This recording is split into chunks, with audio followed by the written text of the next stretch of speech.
सुरक्षेचं कारण देत देशभरातील वाहनांच्या नंबर प्लेट बदलण्याचा निर्णय घेण्यात आलाय। जी वाहनं 2019च्या आधी खरेदी करण्यात आली होती त्यांच्यासाठी ही नवीन नंबर प्लेट बंधनकारक करण्यात आली आहे। देशभरात त्यासाठी त्या राज्यातील परिवहन विभागाकडून खासगी कंपन्यांची निवड करण्यात आली आहे। महाराष्ट्रात देखील इथल्या आपल्या परिवहन विभागाने त्यासाठी 3 कंपन्यांची निवड केली आहे आणि लोकांना त्यांची वाहनांची नंबर प्लेट बदलण्यासाठी किती रुपये भरावे लागतील ही आकडेवारी देखील जाहीर केली आहे। एव्हाना सगळ्यांपर्यंत ती पोहोचली आहे।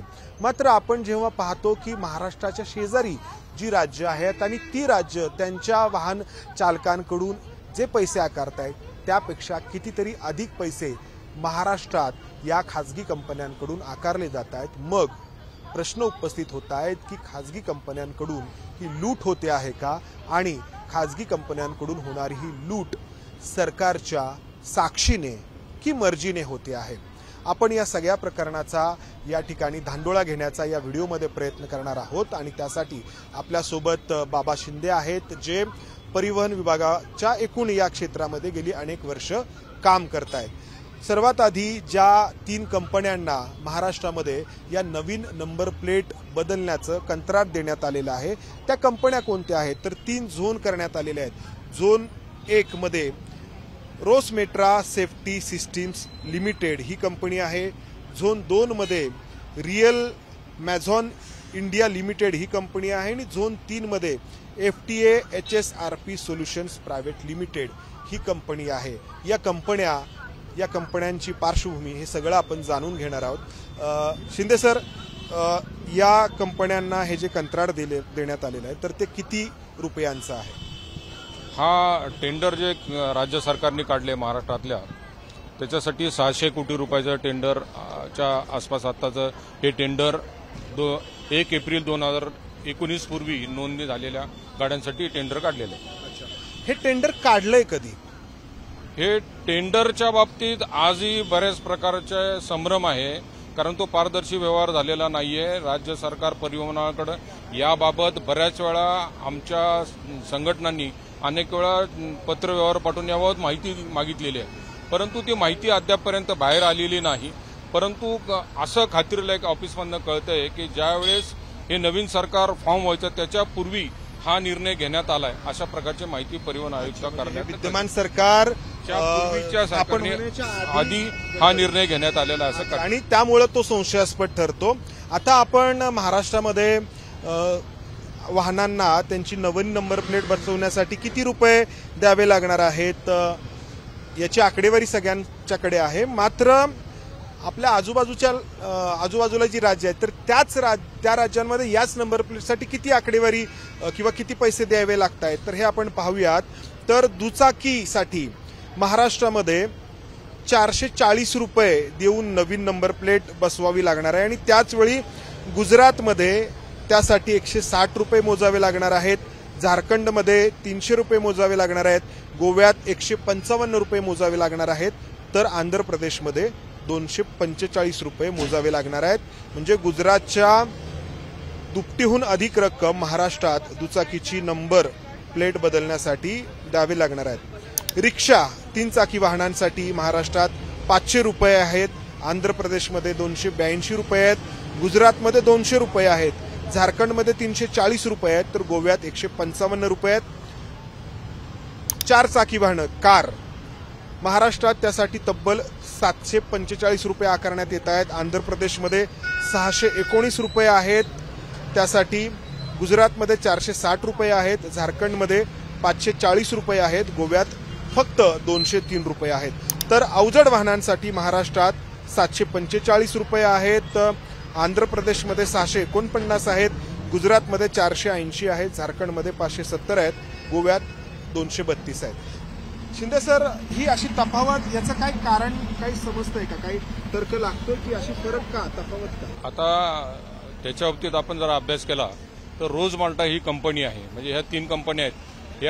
ह्या कंपनीच्या ह्यापूर्वी देखील अशा प्रकारच्या घटना घडलेल्या आहेत। म्हणजे वास्तविक देश पातळीवर ह्या काम करणाऱ्या 8-10 कंपन्या आहेत। मग ज्यावेळेस आपल्याकडे आपल्या सरकारने हे टेंडर काढलं त्यावेळेस खरं तर ह्या शेजारच्या संपूर्ण राज्याबाबत टेंडरची कंपॅरेटिव्ह व्हायला पाहिजे। आता यातली जी एक नंबरची कंपनी आहे रोजमार्ट कंपनी, ही पूर्वी 2012 मध्ये वाहनांचं नोंदणी बुक म्हणजे आरसी बुक जेव्हा पहिलं स्मार्ट कार्ड केलं त्यावेळेस काम ह्या कंपन्यांना देण्यात आलं आणि त्याच वेळेस आमच्या सगळ्या लोकांनी तक्रार केली होती की राज्यात देशामध्ये इतर संपूर्ण राज्यामध्ये हे स्मार्ट कार्ड 200 रुपयाला मिळत होतं. ते स्मार्ट कार्ड आपल्याला त्यावेळेस 375 रुपये घेतलं. ते पण आम्ही तक्रार केल्यानंतर जवळजवळ 6 वर्ष त्याच पद्धतीने चाललं आणि मग झगडे साहेबांकडे आम्ही जेव्हा तक्रार म्हणजे ही कंपनी जुनी आहे, कोणाची तरी लागेबांधी असलेली लागेबांधी आहे आणि इतके वर्ष तक्रार होऊन देखील त्या काळात आम्ही 6 वर्ष तक्रार केली.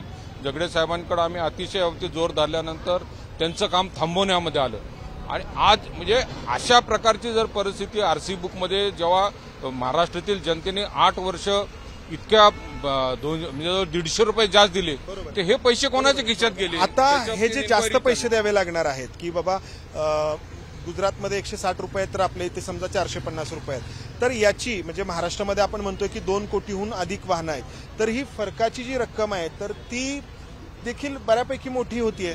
ही रक्कम जवळपास कॅल्क्युलेशन काढली तर आपण जवळजवळ 100-150 कोटीच्या आसपास रक्कम ही जाणार आहे. ही रक्कम जादा रक्कम कोणाकडे जाणार आहे? म्हणजे कोणाच्या आशीर्वादाने ही रक्कम दिली? हा सर्वसामान्य महाराष्ट्रातील वाहन चालक मालक लोकांना पडलेला प्रश्न आहे हा. आता याची जबाबदारी कोणाची? आता याची जबाबदारी परिवहन विभागाची, परिवहन आयुक्त कार्यालय, परिवहन विभाग, कारण ज्यांच्या संमतीशिवाय हे टेंडर मंजूर झालेलंच नाहीये. त्यामुळे परिवहन विभाग सरनाईक खरं तर या विभागाचे मंत्री आहेत, त्यांनी याबाबत अद्याप ही काही खुलासा नाही केलेला. खुलासा केलेला नाही, परंतु आम्हाला असं कळतंय की ह्यापूर्वीच्या सरकारमध्ये का ह्या सरकारमध्ये हा निर्णय घेतला त्याच्या बाबतीतली गोपनीय माहिती अद्यापपर्यंत कुठल्याही कळवली जात नाही, दडवली जात नाही, मिळाली तर कुठल्याही प्रकारचा माहिती दिलेली जात नाही. आता त्यानंतर शेवटचा प्रश्न की ही अशी नवीन नंबर प्लेट बसवल्यानंतर तुमची गाडी अधिक सुरक्षित होईल असं सांगितलं जात आहे, तर जे बारकोड किंवा हे जे काही बदलण्यात येणार आहे तर तुम्हाला काय वाटतं, तुमच्या अनुभवावरून काय फरक पडेल आणि कितपत फरक पडेल, खरंच पडेल का? मला असा फारसा मोठा फरक पडेल असं वाटत नाही. फक्त चोरीच्या गाड्या जाण्याचं जे प्रमाण होतं त्याच्या बाबतीत थोडा पायबंद बसेल असं वाटतं.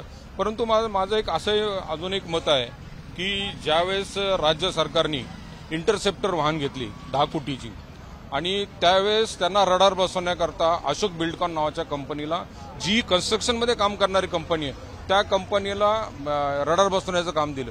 वास्तविक 10 कोटीचं वाहन आणि 40 कोटीचं रडार बसवण्याचा खर्च झाला.